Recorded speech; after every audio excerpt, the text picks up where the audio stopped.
For day 18, myself and my riding companions were going to head into Mesa Verde National Park, which is about 45 or 50 miles outside of Durango, Colorado.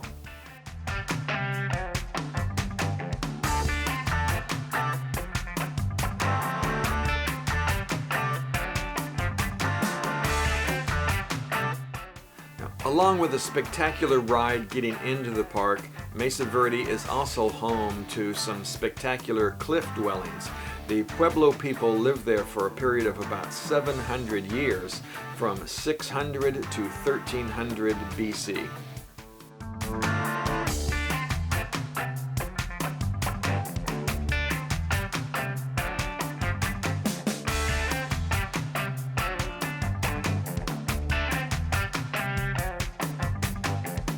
The entire park contains about 5,000 archaeological sites and about 600 cliff dwellings.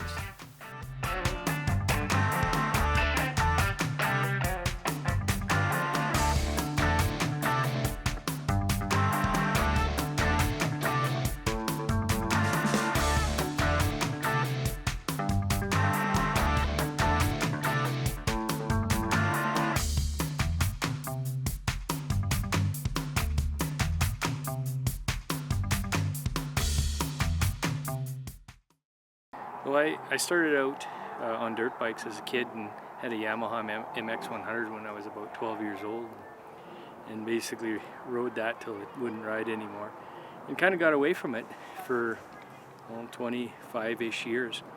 And I've been in the Air Force for coming up to 30 years, and I was always talking about wanting to get my license in that. And my parents and brothers and stepbrothers, they've had bikes, and finally got around to it about 6 years ago. You know, I was looking at the age 55 and getting a Harley, and kind of that midlife crisis sort of thing, and went through a divorce and in a new relationship, and my fiance said, you should do this sooner than later. And was visiting my mom and stepdad down in Phoenix in February, and he had this 01 Fat Boy that he said it's about time for him to get a new bike. And I said, well, how much do you want for it? And did the handshake down there. So getting the bike from Phoenix back up to Saskatchewan was the next task. And it was actually these guys here, the geezers, who said, hey, we're doing this trip down into Colorado.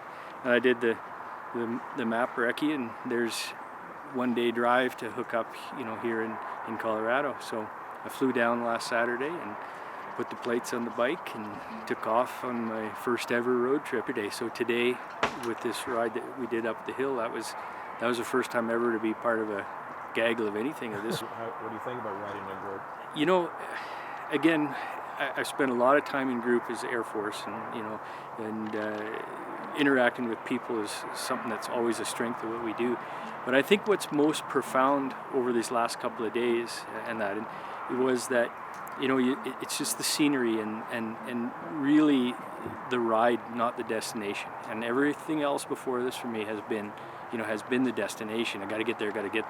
And I've stopped more times and taken more photographs in these last 3 days than I had in the last 30 years of travel. But the other thing that dawned on me is the smells. You're inside the air condition and you don't smell it. You meet the load of hay going this way, or the lilacs in that way, or some of the cattle, and the smells, that it just puts that extra dimension into something that you just totally missed. Incredible. It's something I always knew that I would enjoy, and it was on the bucket list, and it's just one more tick in the box. So. Kind of grew up on dirt bikes. I was a teenager, had quite a few mid-'80s, late '70s pieces of junk. Had to work on them more than you could ride them. And then I was about 15, finally got a real motocross type bike, a 94 RM125, and rode that for several years there at the house. And then after that, got out of motorcycles for quite a while until I was about 28 or so. Found an old motorcycle that had been sitting around for a long time, an '86 Honda VFR 700. So I went through that whole thing and fixed it up and rode it around for a while, and then money got tight, so I ended up selling that. And then another several years went by before I got back into them, and just kind of did that as a hobby. Would pick up an older bike and work on it, get it roadworthy again, and then sell it on. So I think I did about 8 motorcycles like that. So then a couple of 4-wheelers thrown in, and then got my first bike for myself, and it's been good times ever since then. Yeah. We just have 2. My wife has a bike as well. Okay. And do you tour with her at all? Yep. We try to go to Steamboat about every year for our anniversary. Last year we went out to Utah, did Bryce Canyon and Canyonlands, Zion. So had my 13-year-old son with us. So he and I went to the Panguitch Red Rock Rendezvous Rally. So that was pretty fun.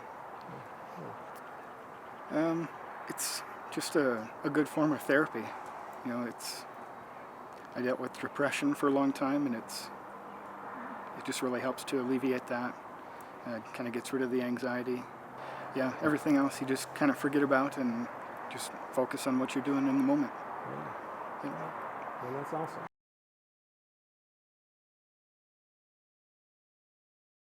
So on day 19, I had to say goodbye to the geezers as they continued on their adventure. But Chris, he stuck with me, and we were going to go out and ride the Million Dollar Highway.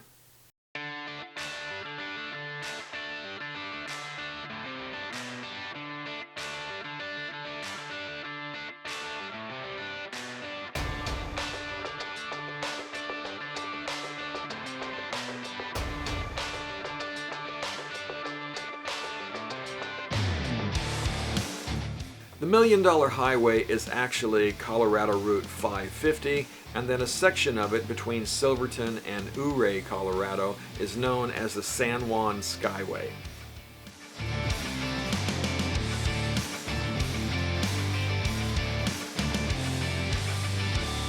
The Million Dollar Highway is often listed as one of the most beautiful rides in the United States, as well as one of the most dangerous.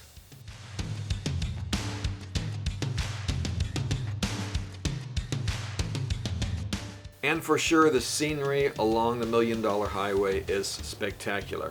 And there are sections of the road that you do have to watch out for. There are no guardrails and some sheer drop-offs in some locations. But as long as you watch yourself and don't drive crazy, you'll be just fine on this highway.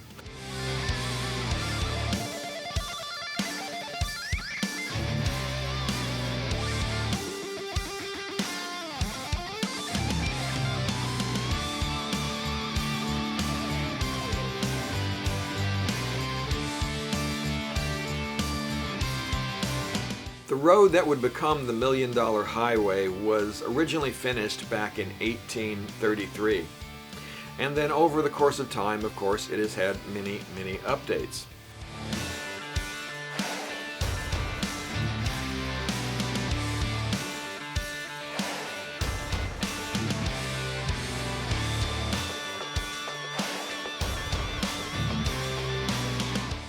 So how did the Million Dollar Highway get its name? Well, I guess that is up for debate.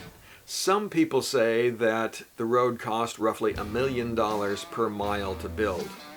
Others say that the filter used to create the road, well, it contains about $1 million worth of gold and silver.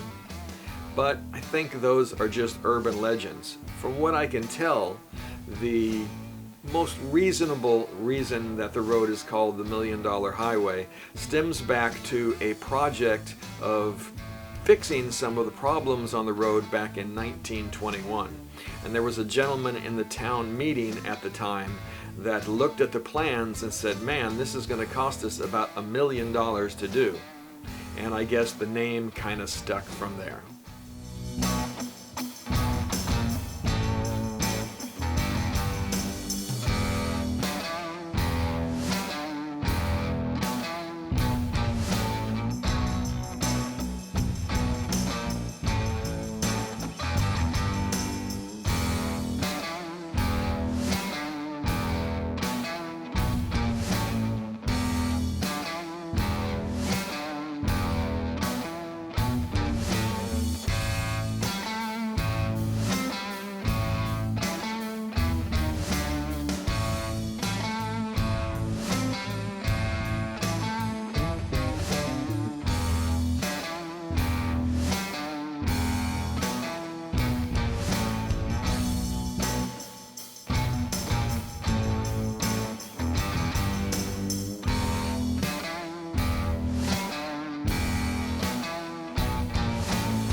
Chris and I rode together up to Ouray, Colorado, where we had some lunch, and then we continued on our way.